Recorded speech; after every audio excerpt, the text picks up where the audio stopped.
Isang bagong lipat na estudyante ang pumasok sa isang paaralan at ang estudyante na ito ay nagmula sa Seoul. Ang dahilan kung bakit siya lumipat ng paaralan ay dahil sa dati niyang pinapasukan ay talamak ang karahasan at bullying ng bawat estudyante. Ipinakilala niya ang kanyang sarili sa lahat bilang si Gilso Lee at umaasa siya na magkaroon siya ng mga kaibigan dito dahil bagong lipat lamang siya. Iniyuko niya ang kanyang paningin at lihim siyang nagdasal na sana ay magkaroon ng biglaang lindol o isang sakuna dahil ayaw niya talagang pumasok sa paaralan dahil sa nakaraang trauma niya. Subalit nagulat siya nang bigla na lamang nagpalakpakan ang mga estudyante kaya itinaas niya ang kanyang paningin at nakita niya ang mainit na pagbati sa kanya ng lahat. Naririnig niya ang kagalakan ng mga kaklase niya dahil sa wakas raw ay magkakaroon na sila ng kaklase na nagmula sa Seoul. Pagsapit ng tanghalian ay nilapitan siya ng dalawang estudyante kaya nagsimula siyang mabahala dahil mukhang may masamang balak ang mga ito sa kanya. Naalala niya ang pamilyar na eksena na ito sa nakaraan niyang paaralan subalit kabaliktaran ang nangyari dahil masayang nagpakilala ang dalawa sa kanya.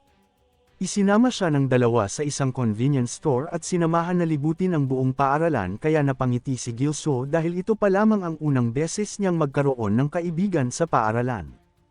Inobserbahan ni Gilso ang paligid at natuwa siya dahil sobrang iba ang atmosphere ng paaralan na ito gayong lahat ng mga estudyante ay pantay-pantay at masayang nagkukwentuhan hindi tulad sa dati niyang napasukan na paaralan na puno ng karahasan. Sa ngayon ay mukhang wala na siyang dapat pa na ikabahala dahil mukhang okay naman pala ang paaralan na napasukan niya. Habang naglalakad siya ay aksidente niyang nabunggo ang isang estudyante at nadumihan rin niya ang uniforme nito. Nabahala si Gilso at nag-alok ng pera upang ipa-laundry ang uniforme niya subalit tinapik lamang ng estudyante ang kanyang balikat at sinabihan siya na okay lang ito. Nagulat si Gilso sa reaksyon ng lalaki ngunit napangiti rin siya dahil mukhang maaari siyang mag-aral ng tahimik at maayos sa paaralan na ito. Ngunit habang nagliligpit si Gilso ng kanyang mga gamit upang umuwi na ay nilapitan siya ni Jean at tinanong kung mayroon ba itong ibang lakad ngayong gabi. Sumagot si Gilso nang wala kaya ngumiti si Jean at inalok siya na sumama sa kanya na mamasyal mamaya. Habang naglalakad ay nagtaka si Gilso kung saan siya dadalhin ni Jean gayong kanina pa sila naglalakad subalit hindi pa rin sila nakakarating sa kanilang destinasyon. Dahil dito ay minabuti na ni Gilso na magtanong kung saan siya nito dadalhin na agad namang sumagot si Jean na mayroon raw siyang magandang lugar na ipapakita kay Gilso at lahat daw ng mga bagong estudyante sa kanilang paaralan ay kailangang pumunta roon. Napansin naman ni Gilso ang maraming mga peklat sa kamay ni Jean kaya doon nagsimula na siyang kabahan dahil mukhang may ibang balak ang taong ito at baka dalhin siya nito sa kanilang grupo upang i-recruit o gawing errand boy. Dahil dito ay sinubukan niyang magdahilan na may nakalimutan pa pala siyang tapusin ngunit hindi siya hinayaan si Jean na makaalis dahil nandito na raw sila. Dinala ni Jean si Gilso sa isang lihim na parang warehouse sa labas ngunit sa loob nito ay para itong isang battle arena kung saan nagsusuntukan ang mga estudyante ng kanilang paaralan. Nagulat si Gilso sa kanyang mga nakikita gayong lahat ng mga estudyanteng masayahin na nakita niya kanina sa kanilang paaralan ay nandito rin at masayang nagsisigawan habang nanunood ng laban. Ipinaliwanag ni Jean sa kanya na ito raw ang school arena nila at tanging mga estudyante lamang ng kanilang paaralan ang maaaring pumasok dito. Napansin naman ng class president na si Jiang sina Jean at napagtanto rin niya na mukhang bagong lipat ang kasama nito dahil ito pa lamang ang unang beses niyang makita ito dito. Samantala ay isang estudyante naman ang naghamon kay Jean sa isang laban at hindi naman ito tinanggihan ni Jean kaya agad siyang naglakad sa entablado. Lumapit si Jiang kay Gilso at ipinakilala niya ang kanyang sarili samantalang si Gilso naman ay kinabahan sa sobrang tangkad ni Jiang. Sa kabilang banda naman ay nagsimula na ang laban ni Jean at doon ay hindi makapaniwala si Gilso dahil ang inaasahan niyang masayahin na estudyante kanina ay sobra palang marahas. Ipinaliwanag ni Jiang sa kanya na normal lamang daw ang ganitong mga bagay sa kanilang paaralan. Tinanong rin niya si Gilso kung hindi ba raw ito nagtaka kanina kung bakit sobrang tahimik ng kanilang paaralan at para bang walang nangyayaring karahasan. Ang dahilan daw doon ay dahil sa arena na ito kung saan dito inilalabas ng lahat ng mga estudyante ang kanilang mga sama ng loob sa isa't isa o kung may hindi man pagkakaunawaan sa loob ng campus. Ipinaliwanag rin niya ang patakaran ng arena kung saan ang maaari lamang pumasok dito ay ang mga opisyal na estudyante ng Six Gates High School at bawal ang outsiders o mga estudyanteng nakapagtapos na. Ang laban na ginaganap dito ay one-on-one match lamang at bawal gumamit ng anumang mga sandata o humingi ng tulong sa iba. Ang referee ng arena na ito ay ang kanilang mga student council kung saan ito rin ang magdidikta kung sino ang panalo sa laban. Dumating naman ang lalaking nasagi ni Gilso kanina at may ngiti itong nangamusta kay Gilso kung nasa kondisyon ba raw ito. Mabilis namang naalala ni Gilso kung sino ang lalaking ito ngunit bigla naman siya na hinamon ng lalaki sa isang laban bilang kapalit sa nadumihan niyang uniforme kanina. Natuwa si Jiang sa hamon at pinuri pa niya si Gilso dahil ito pa lamang ang unang araw niya sa kanilang paaralan ay makakasabak na ito agad sa isang laban. Pinayuhan pa niya si Gilso na huwag raw siyang matakot at makisabay lamang dahil wala naman daw dapat na ikatakot. Kasunod nito ay ipinag-utos ni Jiang na linisin ang arena para sa susunod na mga contestant. Ang pangalan ng estudyante ay Kang at sa sobrang malas ni Gilso ay ito pa talaga ang unang nakalaban niya gayong kilala ito sa sobrang marahas at walang awa. Hindi na nagsayang pa ng oras si Kang at inatake na niya si Gilso na ngayon nanginginig ang buong katawan sa sobrang takot. Dahil sa sobrang takot ng ating bida ay nakagawa siya ng hindi inaasahang galaw laban kay Kang na nagdulot upang matulala ang lahat. Dahil sa sobrang takot ni Gilso ay nasukuhan niya si Kang dahilan upang mandiri si Kang sa kanyang sarili at matigil ang laban dahil sa hindi inaasahang kaganapan ang nangyari. Kinaumagahan ay mabilis na kumalat ang balita patungkol sa nangyari kagabi at binansagan pa ng lahat si Gilso bilang isang vomit boy. Sa loob ng banyo ay sobrang stress si Gilso dahil sa mga nangyari at ayaw na niyang bumalik pa sa arena na iyon dahil natatakot siya na baka maulit na naman ang nangyari kagabi. Dahil dito ay pinuntahan niya ang school president na ngayon nagpupush up ng 1,000 habang may nakaupo sa kanya na 2 estudyante. Kinausap niya ito at hiniling niya na sana ay huwag na siyang papuntahin muli sa arena dahil ayaw na niyang bumalik doon. Nagulat ang lahat ng mga estudyante sa hiling ni Gilso dahil ito ang pinakamaling desisyon na gagawin ng isang studyante ng Six Gates High. Idinagdag ni Gilso na ayaw raw niyang manakip ng kapwa estudyante at hindi rin siya nasisiyahan na mayroong nakikitang binubugbog sa harap niya at ito ang dahilan kung bakit ayaw na niyang bumalik pa roon. Hinawakan ni Jiang ang kanyang balikat at nagtanong kung sigurado ba talaga siya sa bagay na ito dahil kung gagawin raw niya ito ay parang pinapahintulutan na rin niya ang iba na bugbugin siya.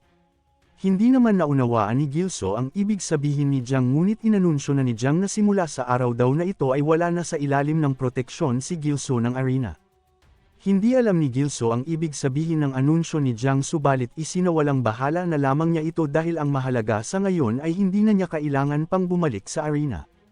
Dumating naman ang grupo ni Kang matapos mabalitaan ang ginawang anunsyo ni Jiang kanina at doon ay hindi na siya nagpatumpik kampot pa at agad niyang inihampas ang mukha ni Gilso sa mesa. Ngumiti siya dahil ngayong wala na raw si Gilso sa ilalim ng proteksyon ng arena ay malaya na silang gawin ang kahit anumang gusto nila kay Gilso sa loob ng paaralan. Dahil dito ay malinaw na ngayon na naunawaan ni Gilso ang huling mga sinabi sa kanya ni Jiang kanina. Ang dahilan lamang kung bakit sobrang tahimik ng paaralan at walang nagaganap na karahasan dito ay dahil lahat ng mga estudyante ay nasa ilalim ng proteksyon ng arena. Natatakot ang lahat kay Jiang kaya wala ni sino man sa kanila ang naglalakas loob na manakit o saktan ang kahit na sino at inilalabas na lamang nila ang kanilang mga galit sa estudyanteng nakabanggaan nila sa loob ng campus doon sa arena. Dahil si Gilso lamang ang nag-iisang wala sa ilalim ng proteksyon ng arena ay siya ang target ng lahat at maaari nilang gawin ang kahit anong gawin nila sa kanya. Pagkatapos ng insidente na iyon ay nagpunta si Gilso sa kanilang homeroom teacher upang ipaalam na hindi na siya papasok pa simula kinabukasan at magda-drop out na siya. Kahit gusto man niyang ipagpatuloy ang kanyang pag-aaral alang-alang sa kanyang mga magulang ay hindi na talaga niya kaya ang paghihirap sa paaralan. Sa daan palabas ng campus ay nakasalubong ni Gilso si Jiang at tinanong siya nito kung bakit hindi raw niya subukang lumaban at ipagtanggol ang kanyang sarili. Handa rin siyang makinig sa rason ni Gilso kung bakit hinahayaan lamang niya ang iba na saktan siya at kung bakit ito natatakot na lumaban. Sumagot si Gilso na may trauma na raw siya sa mga santukan o mga bagay na may ugnayan dito dahil isa raw siyang biktima ng karahasan noon sa dati niyang paaralan. Ito raw ang dahilan kung bakit ayaw niyang pumunta sa arena dahil naalala niya ang kanyang nakaraan. Nang marinig ito ay hinawakan ni Jiang ang kanyang balikat dahil kung ganoon ay isa raw talagang duwag si Gilso. Bilang lalaki daw ay dapat marunong si Gilso na makipaglaban at ipagtanggol ang kanyang sarili mula sa mga api. Hindi na mahalaga kung sa paanong paraan man ni Gilso ipagtanggol ang kanyang sarili dahil ang mahalaga ay lumaban ito at hindi na lamang basta-basta papayag na apihin siya ng iba. Kahit pa raw mag-dropped out si Gilso sa kanilang paaralan ay hindi raw ibig sabihin noon na magiging tahimik na ang buhay ni Gilso. Hanggat hindi kayang ipagtanggol ni Gilso ang kanyang sarili ay hindi raw niya makakamtan ang buhay na gusto niya. Habang naglalakad si Gilso pauwi ay nagtataka pa rin siya sa mga sinabi sa kanya kanina ni Jiang. Hindi niya alam kung bakit ngunit ramdam niya na mukhang nauunawaan ni Jiang ang kanyang sitwasyon, na para bang minsan na ring napagdaanan ni Jiang ang kanyang kalagayan ngayon. Nakasalubong naman niya ang grupo ni Kang nakasalukuyang nag-aabang sa kanya matapos nilang mabalitaan na hindi na papasok si Gilso sa kanilang paaralan simula bukas. Nais rin nilang malaman kung bakit basta na lamang nagdesisyon si Gilso na mag-drop out nang hindi man lamang humihingi ng permiso sa kanila. Dahil kapag umalis raw si Gilso sa kanilang paaralan ay mawawalan na daw sila ng katuwaan gayong hindi nila maaaring galawin ang ibang estudyante bukod kay Gilso. Ngunit huwag daw makampante si Gilso dahil kahit na umalis na ito sa kanilang paaralan ay alam naman nila kung saan ito hanapin kung nais man nilang magkaroon ng pampalipas oras. Kasunod nito ay makikitang dinala nila si Gilso sa isang istinita at doon pinagtulungan nila itong bugbugin. Kinuha ni Kang ang kanyang telepono at doon ay malakas niyang binasa ang buong address ni Gilso at kapag nababagot raw sila ay pupuntahan na lamang nila ito kaya wala raw talagang kawala si Gilso kahit na umalis man ito sa kanilang paaralan. Nang marinig ito ay nagwala si Gilso subalit kinuhanan lamang siya ng video ni Kang upang i-upload ito sa kanyang Facebook. Dahil sa pangyayari na ito ay napagtanto ni Gilso na may mga punto ang sinabi sa kanya ni Jiang na hindi raw talaga siya magkakaroon ng tahimik na buhay hanggat hindi niya ipagtatanggol ang kanyang sarili. Dahil dito ay kinagat niya ang kamay ni Kang dahilan upang mabitawan ni Kang ang kanyang telepono at mapailang sa sobrang sakit. Sinabi pa ni Gilso kay Kang na wala na raw siyang pake kung mawalan man siya ng buhay ngayon dahil isasama raw niya sa hukay si Kang upang wala na itong maging biktima pa sa hinaharap. Dahil dito ay inutusan ni Kang ang kanyang mga tauhan na hawakan si Gilso upang maturuan niya ito ng leksyon. Ngunit bago pa man sila makalapit ay hinagisa na sila ni Gilso ng mga buhangin sa kanilang mga mata at tumakbo ng mabilis palayo. Dumiretso si Gilso sa loob ng arena at doon ay napalingon naman si Jiang sa gulat nang makita niya ang pagbalik ni Gilso. Sinabi ni Gilso na sasabak raw siya sa laban sa arena at ang nais raw niyang maging kalaban ay walang iba kundi si Kang. Ang dahilan kung bakit nagtungo dito si Gilso ay upang makalaban niya si Kang sa isang one-on-one match dahil ito lamang ang alam niyang lugar na magagawa niya ang bagay na iyon. Dahil dito ay napangiti si Jiang at agad niyang pinaakyat ang dalawa sa arena upang simulan ang laban. Hindi rin nagtagal ay nagsimula na rin ang laban sa pagitan ng ating bida at ni Kang kung saan walang kahirap-hirap nga ni Kang na bainugbog si Gilso. Hindi na rin nagsayang pa ng oras si Gilso at pinakawalan na niya ang pinakamalakas niyang suntok upang tapusin agad ang walang kwentang laban na ito. Ngunit hindi naman iyon naging sapat upang matalo si Gilso kaya sinundan pa ito ni Kang ng sipa sa kanyang mukha. Hinawakan ni Kang ang kwelyo ng ating bida dahil hindi na rin daw masama ang tibay ng pangangatawan nito. Sa kabilang banda naman ay walang bahid ng takot ang nararamdaman ni Gilso gayong sawa na siya sa mga ganitong uri ng sitwasyon. Nainsulto naman si Kang sa tingin sa kanya ni Gilso kaya naman sinampal niya ito sa mukha upang upaunawa na huwag dapat siyang maliitin ni Gilso. Bukod pa dyan ay sinipa rin niya si Gilso sa mukha dahilan upang tumilapon ang katawan ni Gilso at bumagsak sa sahig. Nabahala ang mga estudyante nang mapansin nila na hindi na gumagalaw ang ating bida at baka napuruhan nga ito ni Kang. Ngumiti naman si Kang dahil wala pa sa kasaysayan ang nagawang makayanan ang kanyang ginawang sipa kaya tiyak na wala nang malay ngayon si Gilso.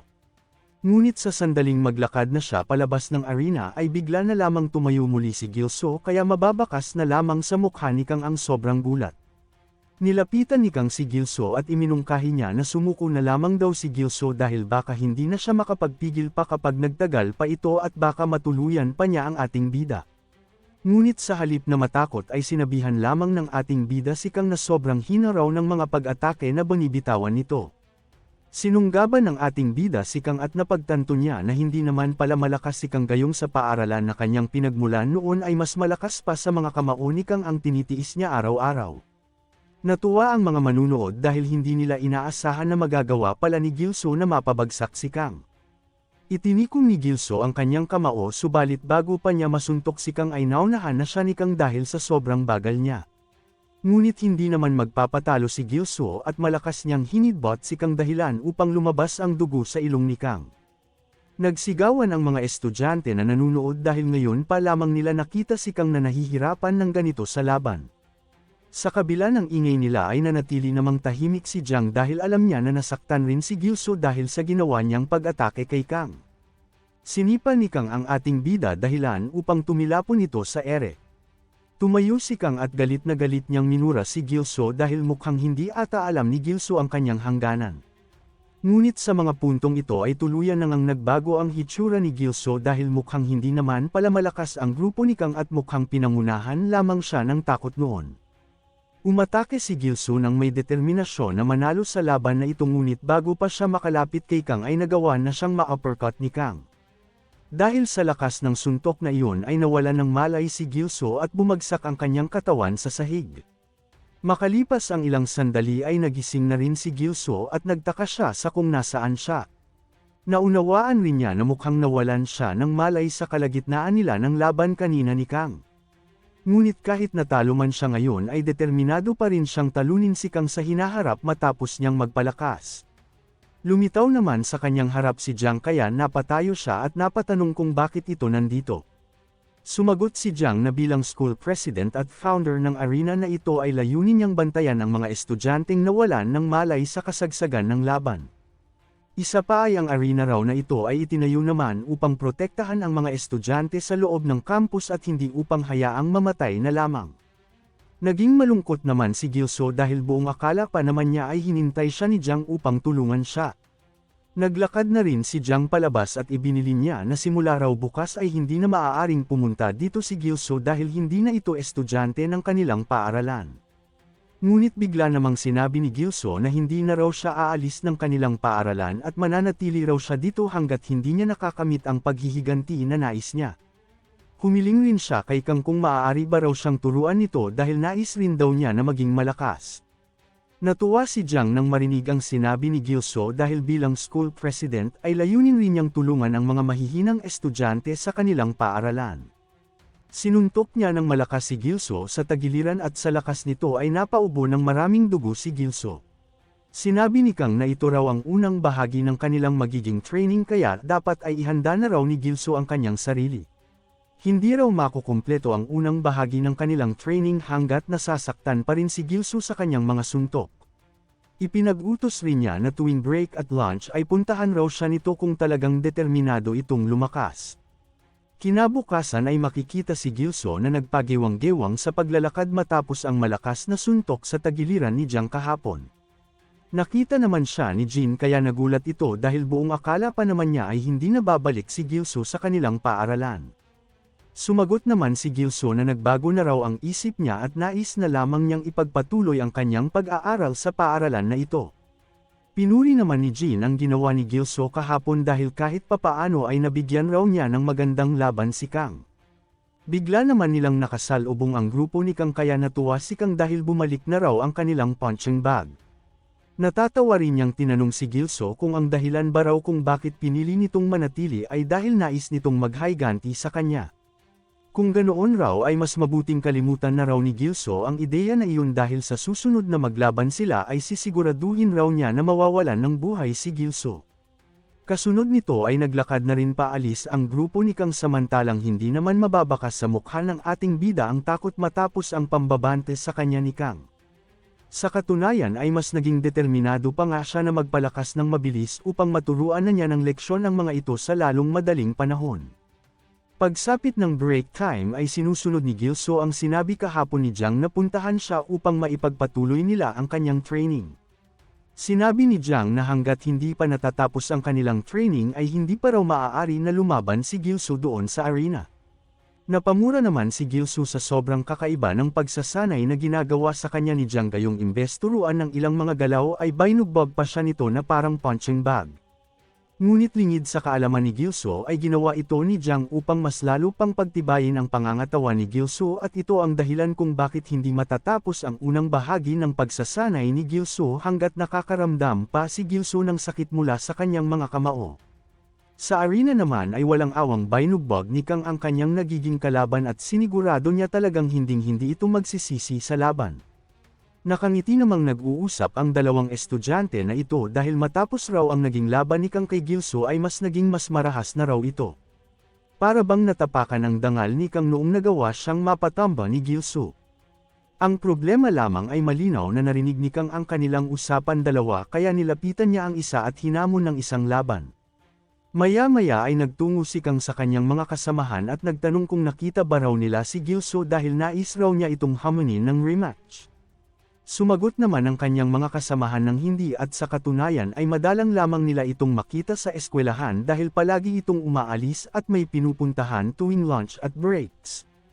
Nainis naman si Kang dahil kung ganoon ay wala raw siyang mapaglabasan ng kanyang galit lalo pat nasa ilalim na ito muli ng proteksyon ng arena.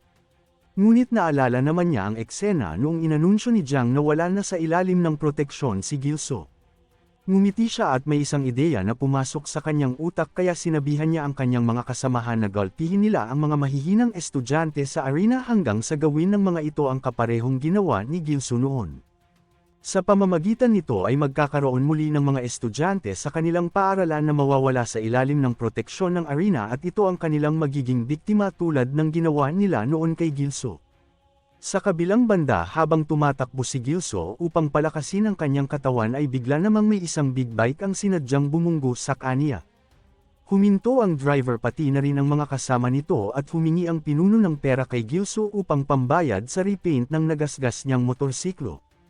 Nagsimula naman na magpaliwanag si Gilsu gayong malinaw naman na sinadya siyang bangguin ng pinuno subalit hinawakan lamang ng pinuno ang kanyang buhok at hindi nagdalawang isip na suntukin sa mukha ang ating bida. Nagwika pa ang dalawa na kahit ano pa raw ang sabihin ni Gilsu ay maaari nilang baluktutin ang pangyayari kahit magtawag pa ito ng pulis gayong maaari raw silang maging witness na si Gilsu talaga ang bumunggo sa kanilang pinuno. Nang marinig ito ay malinaw na nauunawaan ni Gilsu na mukhang hindi talaga madadaan sa maayos na usapan ang bagay na ito. Ngunit ang mas lalo niyang ikinagulat ay kung bakit hindi na siya nakakaramdam ng kahit kaunting takot na para bang naging isa na siyang manhid matapos magsimula ang pagsasanay niya kay Jiang. Hinawakan ng pinuno ang buhok ni Gilsu dahil kailangan raw nitong magbayad sa kanya ng 5 milyon bilang pampaayos sa sira ng kanyang motorsiklo. Ngunit sa halip na magbayad ay ipinatikim lamang ni Gilsu ang kanyang kamao at sa bilis ng pangyayari ay hindi ito naiwasan ng pinuno. Ang problema lamang ay mukhang hindi pa sapat ang suntok ni Gilsu upang mapinsala ang mukha ng pinuno. Hinawakan ng pinuno ang kamay ni Gilsu at tinanong niya ito kung ganoon lamang ba raw kalakas ang suntok ni Gilsu. Nagulat si Gilsu dahil hindi man lamang niya nabigyan ng kahit kaunting pinsala ang pinuno at doon ay pinaulanan niya ng mga kamao ang pinuno ngunit ang problema lamang ay hindi ito tumatama o umaabot man lamang sa pinuno. Sa isang iglap ay sinipa ng pinuno ang mukha ni Gilsu dahilan upang tumilapon ang katawan nito at mapatigil sa kanyang pagsuntok. Nagsuot ng metal knuckles ang pinuno dahil tuturuan daw niya ng mabuting leksyon si Gilsu dahil sa pagbabalak nitong pagkalaban sa kanya. Ngunit napatigil sa paglapit ang pinuno nang mapansin niya ang isang lalaki na patungo sa kanya. Bago pa niya maunawaan ang mga nangyayari ay tinamaan na siya ng tuhod ng lalaki kaya bumagsak ang kanyang katawan at nagkalat ang kanyang dugo. Ang lalaking dumating ay walang iba kundi si Jin at walang kahirap-hirap rin niya na pinatumba ang dalawang kasamahan ng pinuno. Nagulat si Gilsu sa ginawa ni Jin dahil hindi niya inaasahan na sobrang malakas pala si Jin sa kabila ng pagkakaroon nito ng maamong mukha. Napansin naman ng mga kalaban ang logo ng school uniform ni Jin kaya dali-dali silang tumayo upang makaalis dahil ayaw nila na magkaroon ng engkwentro sa mga estudyante ng Six Gates High School. Makalipas ang ilang sandali ay nagkwento si Gilsu sa kung paano niya nakalaban ang mga iyon at ang patungkol sa kanyang pagsasanay sa ilalim mismo ni Jiang.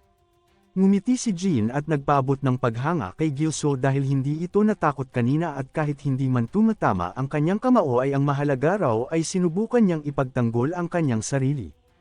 Nagpakita rin siya ng ilang mga galaw kay Gilso at nagpaabot ng inggit dahil mismong si Jiang ang nagsasanay sa kanya ngayon.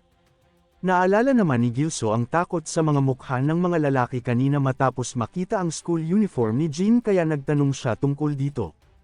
Ngumiti si Jean at kanyang sinabi na matagal na raw kinakatakutan ng mga kalapit na paaralan ang kanilang Six Gate High. Ang Six Gate High School raw noon ay naging pugad ng mga bayolenteng estudyante at sa madaling salita talamak ang karahasan dito. Ang dahilan lamang kung bakit naging tahimik na ngayon ang kanilang paaralan ay dahil pinatumba ni Jiang mag-isa ang lahat ng mga mapagsamantala sa kanilang paaralan. Subalit kahit nawala na ang karahasan sa loob ng campus ay nananatili pa rin kinakatakutan ng lahat ang Six Gates High dahil sa presensya ni Jiang. Itinatag rin ni Jiang ang arena upang doon magpalabas ng mga galit at hinanakit ang bawat estudyante sa kanilang nakaalitan sa loob ng campus. Sa pamamagitan raw nito ay mapapanatili ang katahimikan sa loob ng campus at kapag mayroon mang sama ng loob ay doon iyon sa arena ilalabas ng bawat estudyante. Hindi raw lubos maisip ni Jean ang maaaring mangyari kung sakali man na bigla na lamang mawala si Jiang sa kanilang paaralan o bigla na lamang mawala ang arena dahil tiyak na isang malaking sakuna ang mangyayari sa kanilang paaralan at babalik ito sa pagiging magulo. Sa katunayan ay kahit hanggang ngayon ay marami pa rin talagang mga estudyante ang nagbabalak na ibalik ang dating Six Gates High sa pamamagitan ng pagtalo kay Jiang o paghanap ng paraan upang mawala ang arena. Sa loob ng arena ay sinimulan na ng grupo ni Kang ang pag-target sa mga mahihinang estudyante upang bugbugin ito.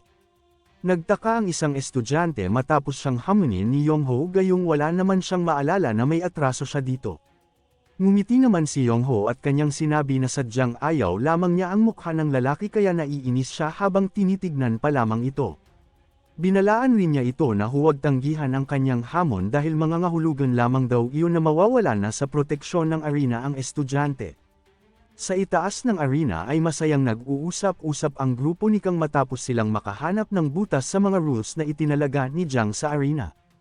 Sa kabilang banda naman ay walang awang binubugbog ni Yongho ang mga mahihinang estudyante at kahit pakusa na itong sumuko sa kalagitnaan ay ipinagpatuloy pa rin niya ang pambubugbog sa kanila hanggat hindi ang mga ito nawawalan ng malay. Kasunod nito ay naglakad na si Kang patungo sa arena dahil siya naman daw ang magsasaya dahil nababagot na raw siyang manood. Pinuntahan niya ang estudyanteng may atraso sa kanya kanina at hinamon niya ito sa isang laban dahil pinagtawanan siya nito kanina. Agad namang nagdahilan ng estudyante subalit tinanong lamang siya ni Kang na kung gusto ba raw nito na maging katulad ni Gilso na minsan nang nawalan ng proteksyon ng arena. Bago pa man tumaas ang tensyon sa loob ng arena ay dumating si Jiang at tinanong si Kang kung bakit naghahanap raw ito ng gulo. Mariin naman itong itinanggi ni Kang dahil nais lang naman niyang makalaban ang estudyante na ito sa arena kaya wala raw siyang nilabag na kahit isang rules ng arena. Hinawakan ni Jiang ang kanyang balikat at pinagsabihan niya si Kang na alam raw niya ang mga balak nito kaya mas mabuti raw na tumigil na ito. Ngumiti naman si Kang at humingi siya ng paumanhin sa kanyang nagawa ngunit hindi pa raw dito nagtatapos ang lahat. Kinabukasan ay nagpatuloy ang kakaibang pagsasanay ni Jiang kay Gilso kung saan walang awa niya itong binugbog. Maya-maya pa ay nagulat si Jiang nang bigla na lamang nagdepensa si Gilso ngunit baka sa braso ni Gilso ang panginginig sa sobrang lakas ng kamao ni Jiang. Napangiti si Jiang dahil sa wakas ay may improvement na raw ang pagsasanay nila. Sinubukan rin ni Gilso na mag-counter-attack kay Jiang subalit madali lamang itong naiwasan ni Jiang. Nagpaulan rin ng mabibilis na mga suntok si Gilso subalit hindi naman ito umaabot kay Jiang kaya mababakas na lamang sa mukha ni Jiang ang galit dahil nagsasayang lamang ng lakas si Gilso sa kanyang ginagawa. Dahil sa galit ay sinuntok niya si Gilso upang tumigil dahilan upang tumalsik ang dugo ni Gilso at muntik pang mawalan ng malay dahil sa tindi nito. Ngumiti si Jiang at kanyang sinabi na dahil natapos na raw ni Gilso ang unang bahagi ng kanilang pagsasanay ay sumama raw ito sa kanila upang simulan ang ikalawang yugto. Dinala ni Jiang si Gilso sa isang luma at abandonadong arcade club kung saan makikita sa loob nito ang isang punching machine. Sinabihan ni Jiang si Gilso na kailangan nitong manood ng maigi dahil ituturo raw niya ang tamang pagsuntok ng kalaban.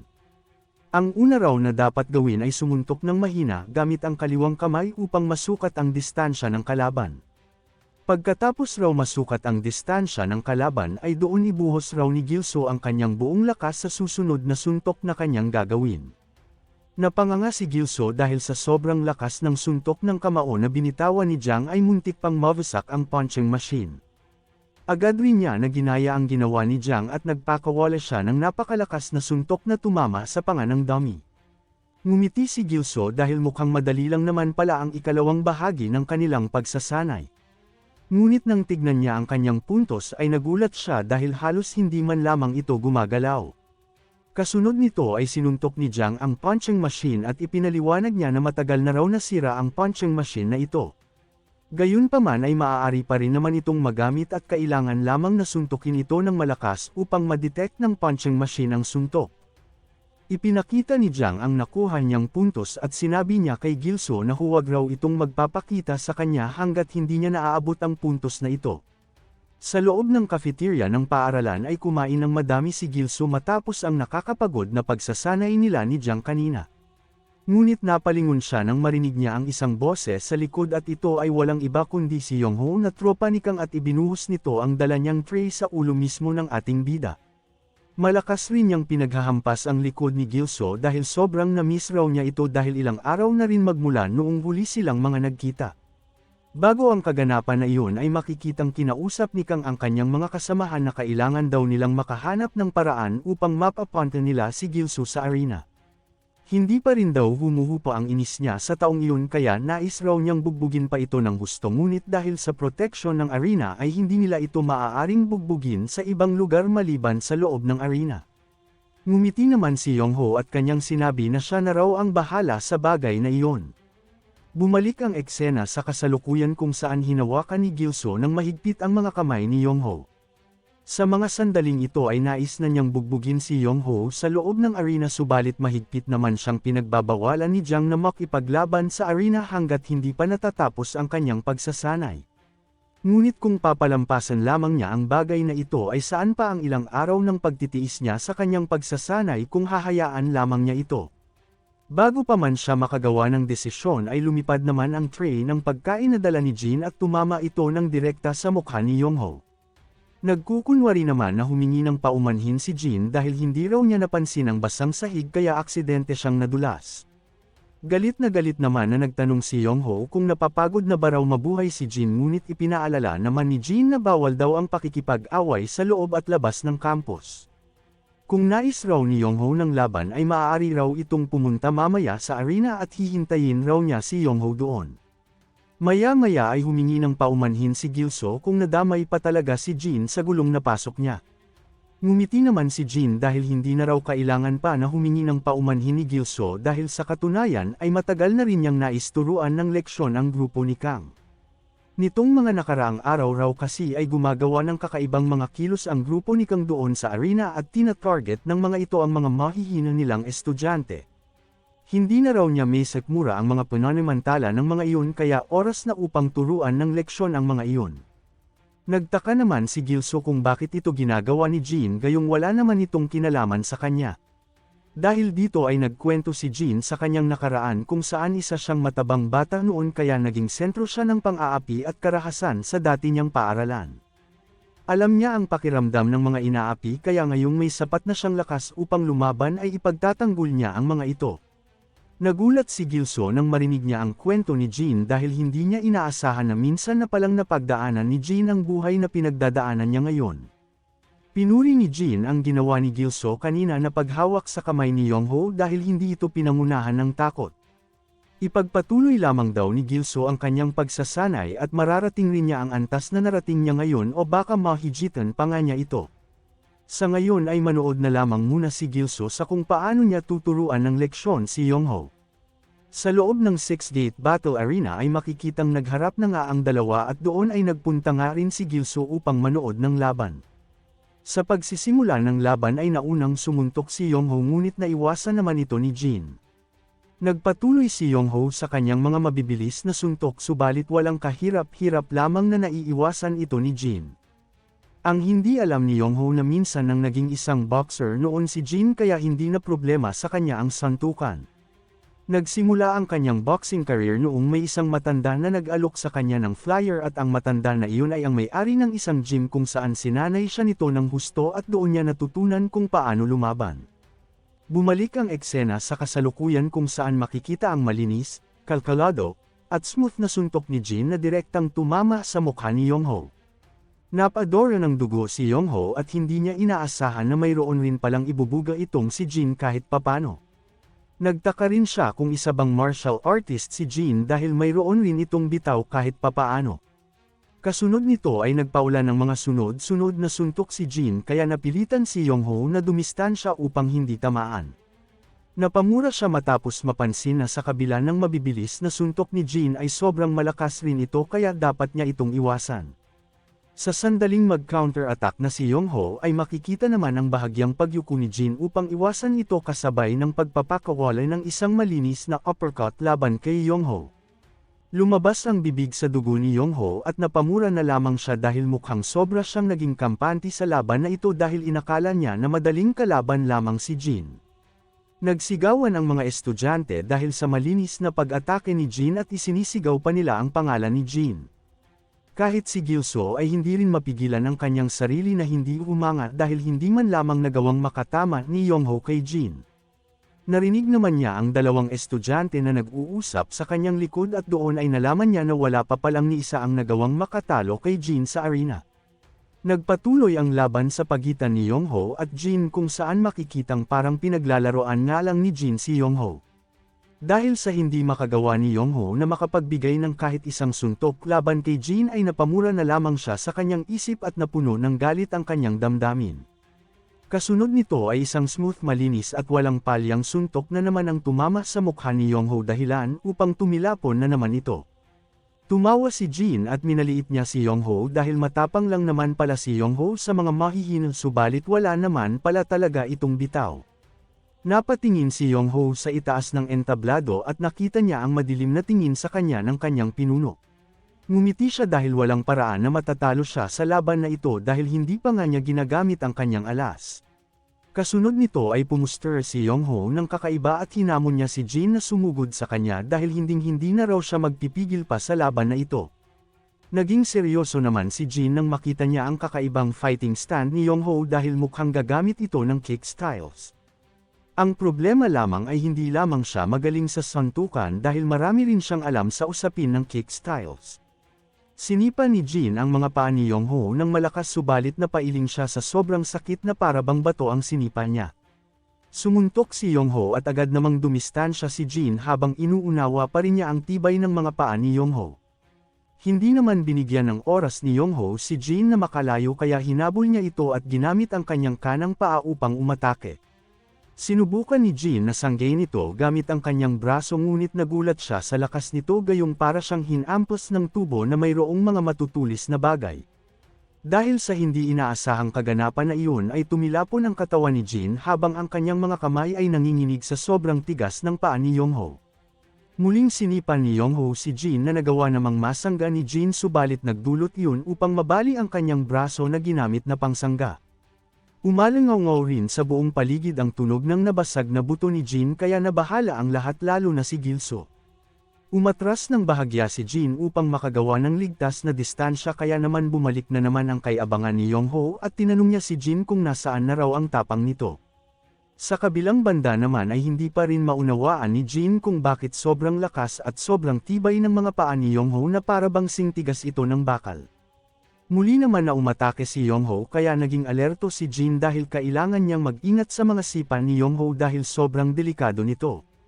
Ngunit dahil sa sobrang natuon ng atensyon ni Jin sa mga paa ni Yongho ay hindi na niya binigyan pa ng pansin ang mga kamao ni Yongho kaya naman nagawa siyang masuntok ng paulit-ulit ni Yongho sa mukha. Tumawa si Yongho dahil sa wakas ay tumatama na rin ang kanyang mga kamao. Napamura naman si Jin dahil sa sobrang nakafocus siya sa mga paa ni Yongho ay nakalimutan na niya ang mga kamao nito. Kasunod nito ay bigla na lamang tumigil si Yongho sa pagsuntok at buong lakas niyang sinipa ang mga paa ni Jin. Sa lakas nito ay nawala ng lakas ang mga paa ni Jin na tumayo at sa sandaling napaluhod si Jin ay agad naman na inihanda ni Yongho ang kanyang kanang mga paa upang tuluyan ng tapusin ang laban. Ngunit bago pa man tumama ang ginawang sipa ni Yongho ay sakto namang pumagitna ang Student Council upang patigilan ang laban. Ang Student Council na ito ay si Heo Junheng at ipinaalala niya ang rules ng arena na huwag dapat sumobra. Dahil dito ay napamura na lamang sa inis si Yongho habang naglalakad paalis ng arena dahil nagsisimula pa sana siyang ganahan. Dumaan rin siya sa harap ni Gilso at sinabihan niya ito na dalasan raw nito ang pagbisita dito sa arena dahil marami pa raw mga interesanteng bagay ang mangyayari sa hinaharap. Sa daan pa uwi ay napamura si Jin dahil hindi niya natalo at naturuan ng leksyon si Yongho. Kahit si Gilso ay nagtaka rin sa kung paano nabaliktad ang laban gayong malinaw naman na si Jin ang may kalamangan sa umpisa. Sinabi naman ni Jin na kung hindi raw gumamit ng mga paa si Yongho ay wala raw talagang pag-asa na manalo ito sa kanya. Ngunit mayroon daw siyang kakaibang pakiramdam sa mga sipa ni Yongho na para bang may matigas na bagay ang nakatago sa ilalim ng pijama nito. Sa hindi inaasahan ay bigla namang umalis si Gilso dahil mayroon daw siyang nakalimutang gawin. Kinabukasan ay kinausap ni Junheng si Jiang upang tignan muli ang mga rules at pag-aralan itong mabuti dahil nakakahanap na raw ang ibang estudyante ng butas upang makapanlamang ng hindi nilalabag ang mga rules lalo na ang kapatid ni Hanhe na si Kang. Ngunit sa halip na baguhin ang mga rules sa arena ay pinili na lamang ni Jiang na pabayaan ito dahil wala namang magbabago kahit baguhin o magdagdag pa sila ng bagong rules. Gagawa at gagawa raw talaga ng paraan ang mga mapanlamang na tao na makalamang sa kanilang kapwa kaya wala na silang magagawa doon. Samantala ay nakatanggap naman siya ng tawag mula kay Gilso dahil nais raw siyang makausap nito. Dahil dito ay nagtungo si Jiang sa abandonadong arcade club at nadatnan niya si Gilso na nakaupo sa sahig kaya napatanong siya kung sumuko na ba ito sa ikalawang yugto ng kanilang pagsasanay. Ngunit ipinakita naman sa kanya ni Gilso ang puntos sa punching machine dahil naabot na raw niya ang kaparehong puntos ni Jiang. Dahil dito ay kailangan na raw nilang simulan agad ang susunod na yugto ng pagsasanay dahil nais na raw niyang maging malakas sa lalong madaling panahon.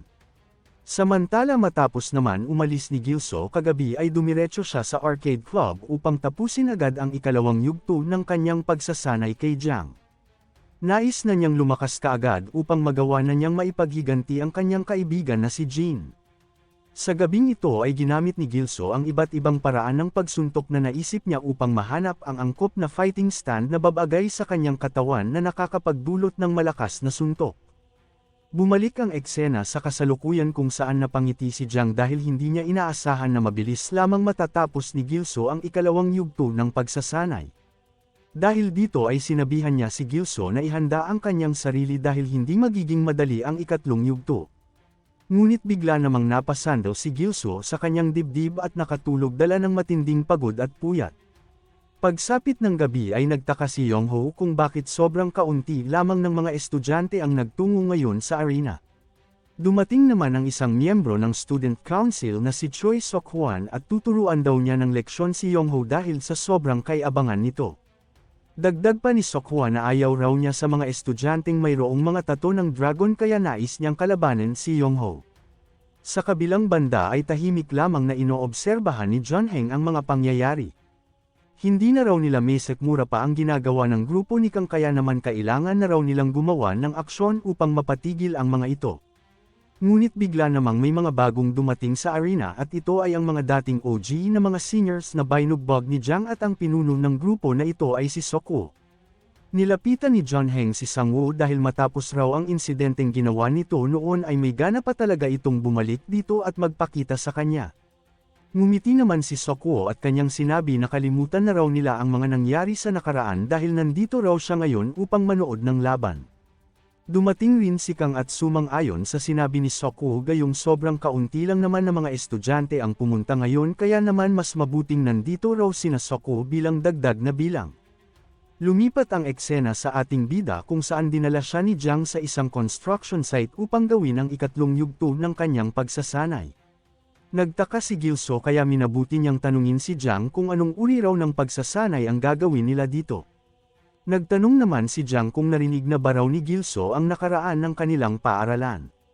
Noon daw ay may nangyaring malaking digmaan sa lahat ng paaralan dito sa Jungnong area upang makuha ang titulo bilang pinakamalakas. Ang kanilang paaralan daw ang nakakuha ng titulo na iyon kaya napilitan ang ibang mga paaralan na maghanap ng kanilang mga teritoryo sa buong Jungnong area. Ang lupang kinatatayuan raw ngayon ni Gilso ay ang teritoryo ng Jinsang Technical High School at kahit hindi na aktibo ang bawat paaralan patungkol sa agawan ng teritoryo ay hindi ibig sabihin nito ay basta na lamang nilang hahayaan na may ibang estudyante ang makapasok sa kanilang teritoryo. Kasabay nito ay malakas na isinara ni Jiang ang gate at ipinaalam niya na ang tanging daan na lamang daw upang makaalis dito ay ang dumaan sa pangunahing daan.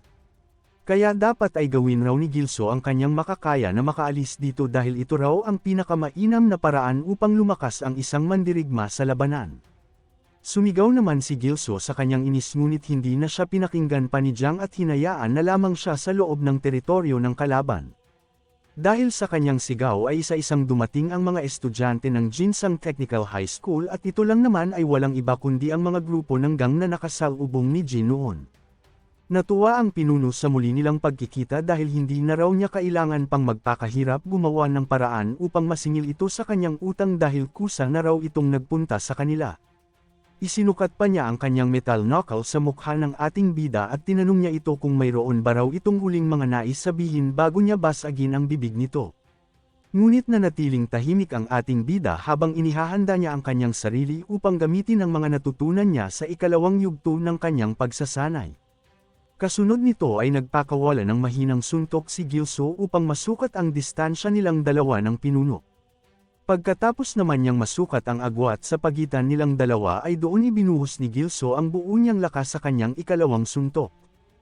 Lumabas ang dugo sa bibig ng pinuno habang napapangiti naman si Gilso dahil hindi rin pala nasayang ang ilang araw niyang pagsasanay sa ilalim ni Jiang.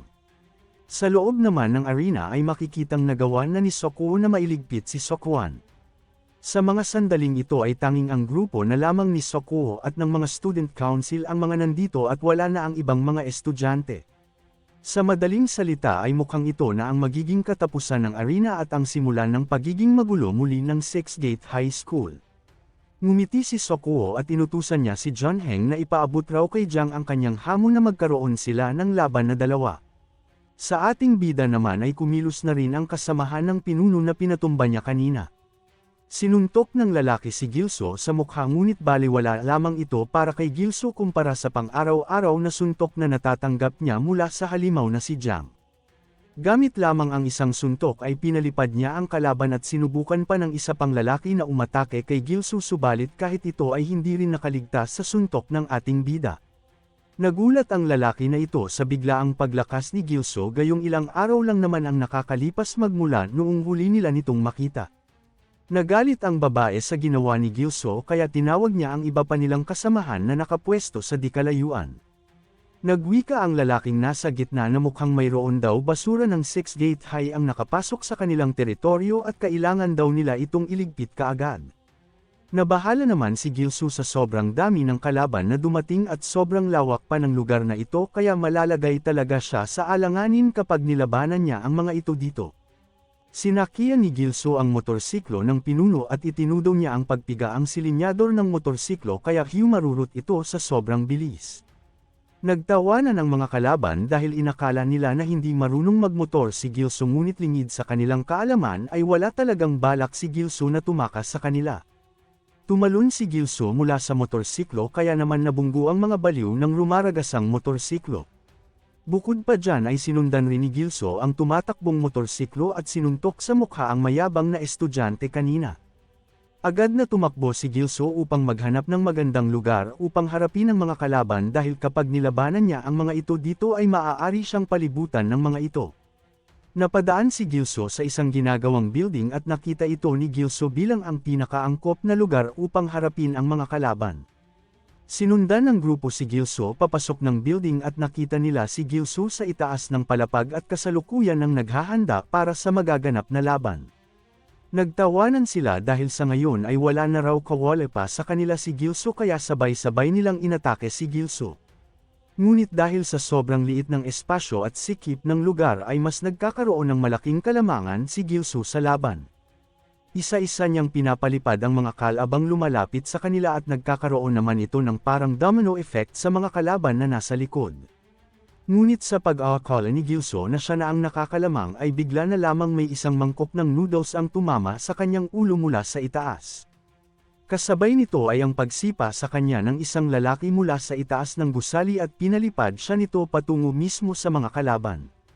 Napamura si Gilso dahil hindi niya inaasahan na mayroon na palang tao sa itaas ng gusali na ito kaya hindi niya ito napaghandaan. Sinubukan ni Gilso na labanan ang lalaki subalit dahil sa sobrang layo ng agwat ng lakas nila ay ginawa lamang siya nitong laruan. Nagbigay utos ang lalaki sa kanyang mga tauhan na bugbugin at iligpit ang basura na ito na mula sa Six Gates High. Naglakad na rin pababa ang senior upang bumili ng panibagong noodles samantalang hindi naman mabilang na mga paa ang sumisipa ngayon sa ating bida. Habang bumababa ang senior ay bigla na lamang siyang nagulat nang tumahimik na lamang ang itaas. Dahil dito ay tumingin siya sa itaas ng hagdan at nakita niya si Gilso na bumubulusok patungo sa kanya at dito ay inuntog ni Gilso ang kanyang ulo sa senior. Napahawak ang senior sa kanyang ulo dahil sa sakit at pinagalitan rin niya ang junior niya dahil talagang mga basura ito dahil hindi man lamang ng mga ito nagawang mailigpit ang isang bata.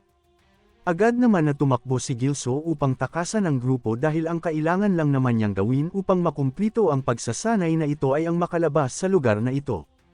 Ngunit dumating naman ang isang motorsiklo bago pa makalapit si Gilso sa labasan at hinaranggan nito ang kanyang daan. Ang mas nakakagulat pa dito ay hila-hila ng motorsiklo ang pinuno na binugbog ni Gilso kanina.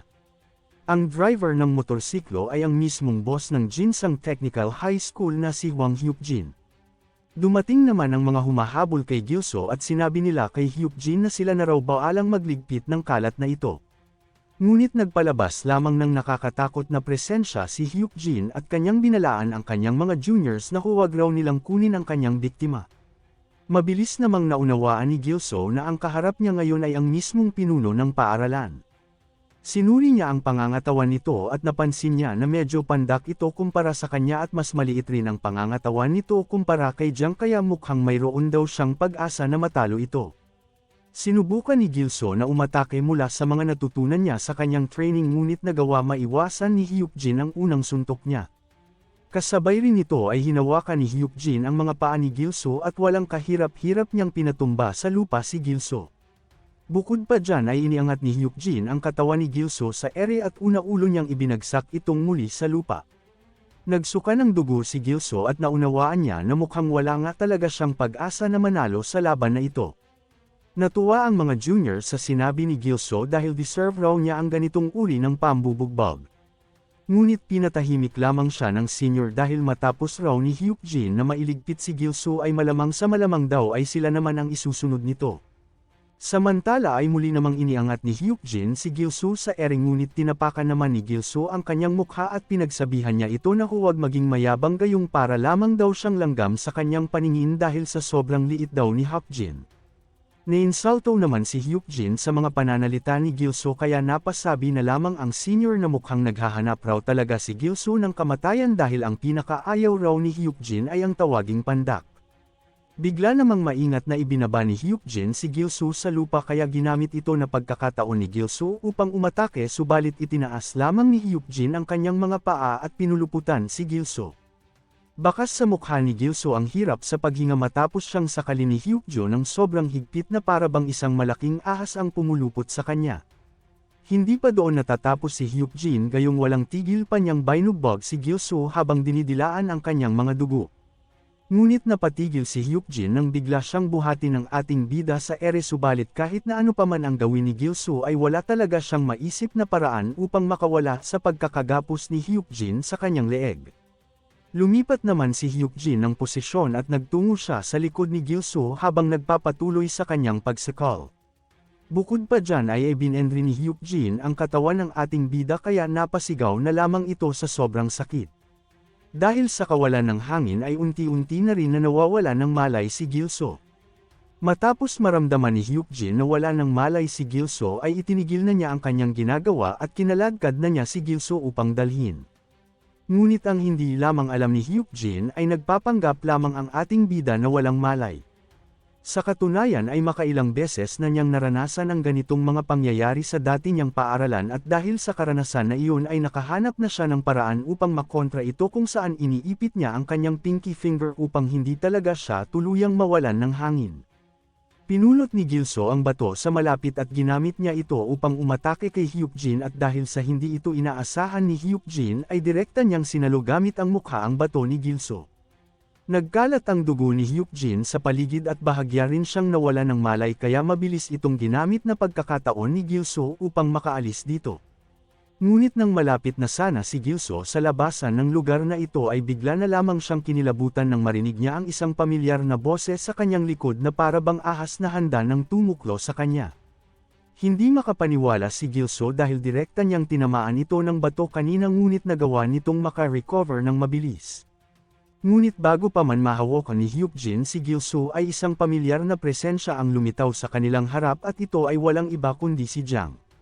Sa mga puntong ito ay makikitang nagawa na ni Gilso na makalabas sa teritoryo ng kalaban kaya binalaan ni Jiang si Hyukjin na tumigil na ito kung ayaw niyang ang buong Six Gate High ang makakalaban nito. Ngunit sa halip na makinig ay inatake pa niya si Jiang dahil matagal na raw niyang nais makalaban ito ngunit hindi naman nakipag-berwon si Jiang kaya pinakain niya ito ng malakas na kamao nang sa gayon ay makapagpahinga man lamang ito kahit papaano. Ngumiti si Jiang dahil sa matagumpay na pagkumpleto ni Gilso sa ikatlong yugto ng kanilang pagsasanay kaya inutusan niya ito na magpunta sa rooftop kinabukasan para sa huling bahagi ng kanilang pagsasanay.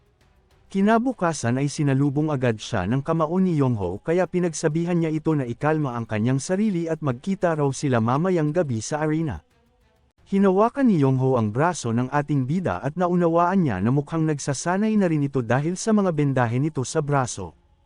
Agad rin siya na pumayag sa hamon sa kanya ni Gilso kaya magkita na lamang raw sila mamaya sa arena at huwag daw magtangka si Gilso na tumakas dahil alam daw nila kung saan ito nakatira. Lumipat naman ang eksena sa rooftop ng paaralan kung saan ibinalita ni Junheng ang biglaang pagdating ni Sokuo sa arena kasama si Kang. Tulad nga raw ng sinabi niya noong nakaraan ay mayroon talagang masamang plano si Kang at mukhang balak ng mga ito na mawala ang arena upang bumalik muli sa pagiging impyerno ang kanilang paaralan. Ngumiti naman si Jiang at kanyang sinabi na kung nakatakda raw talaga na mawala ang arena ay wala na raw silang magagawa roon. Samantala ay ibinalita naman ni Yongho kay Kang ang pagkikita nila kanina ni Gilso at ang paghahamon nito sa kanya ng laban mamaya sa arena at patungkol sa napansin niya na mukhang nagsasanay na ito. Gayunpaman ay huwag na raw mag-alala pa si Kang dahil siya na raw bahala ang magligpit sa batang iyon at sisiguraduhin niyang hindi nito pagsisihan ang paghahaman sa kanya.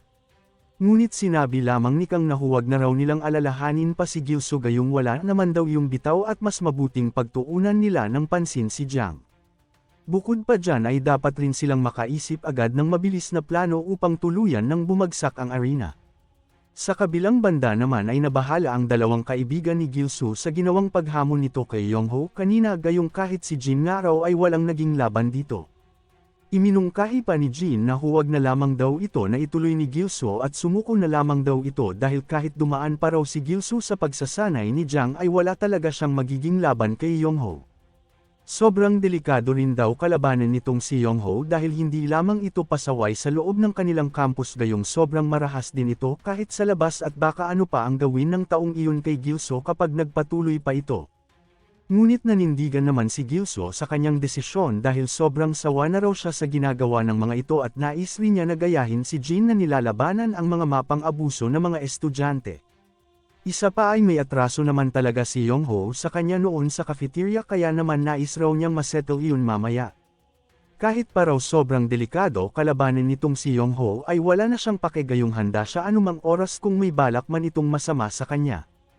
Pagsapit ng gabi ay makikita ang maraming mga estudyante ang dumagsa sa arena matapos mabalitaan ang ginawang paghamon ni Gilso kay Yongho. Kahit sina Jin ay dumating rin dahil nais rin nilang masigurado ang kaligtasan ni Gilso laban sa mga hindi inaasahang pangyayari na magaganap sa arena. Nagpaabot naman ng pagkabagot si Yongho gayong kanina pa raw siya naghihintay kay Gilso ngunit hindi pa raw ito dumadating hanggang ngayon. Nagwika naman ang isa sa kasamahan ni Yongho na baka hindi talaga ito darating at baka nagtatago na iyon sa sobrang takot. Ngumiti si Yongho dahil mas pabor iyon sa kanya dahil hindi na sila mahihirapan pa na humanap ng paraan upang turuan ito ng leksyon dahil wala na ito sa ilalim na proteksyon ng arena. Sa kabilang banda naman ay nagkagulo na ang mga estudyante gayong kanina pa sila naghihintay subalit hindi pa rin talaga dumarating si Gilso. Sinabi naman ni Yongho sa kanila na huwag raw silang mag-alala kung hindi man ito darating dahil alam naman niya kung saan ito hahanapin. Kukuhanan na lamang daw niya ito ng video habang binubugbog at ipapakita sa kanilang lahat. Ngunit natahimik ang lahat ng makarinig sila ng pamilyar na boses at sinabi nito kay Yongho na hindi na raw iyon kailangan pa. Sa likod ay makikita ang ating bida na nakasuot ng hoodie at malaki na rin ang pinagbago ng kanyang hitsura matapos niyang magpagupit. Sa kabilang banda naman ay nagtawanan ang mga estudyante nang makita ang bagong mukha ni Gilso dahil kahit ano pa raw ang gawin nito sa kanyang mukha upang magmukhang nakakatakot ay hindi pa rin daw mawawala ang bansag nila sa kanya bilang vomit boy. Gayunpaman ay hinayaan lamang ni Gilso na pagtawanan siya ng mga ito dahil baka ito na ang huling beses na tumawa silang lahat sa kanya. Natuwa naman si Yongho sa pahayag ni Gilso dahil mukhang sobra yatang taas ng kumpiyansa nito na manalo sa kanilang laban. Nagharap na ang dalawa sabay itinaas ng student council ang kanyang kamay pang magsimula na ang dalawa sa kanilang laban. Sa mga puntong ito ay tuluyan nang ang kinalimutan ni Gilso ang kanyang nakaraan at ang laban na ito ang magiging stepping stone niya para sa malaking pagbabago na mangyayari sa kanyang buhay.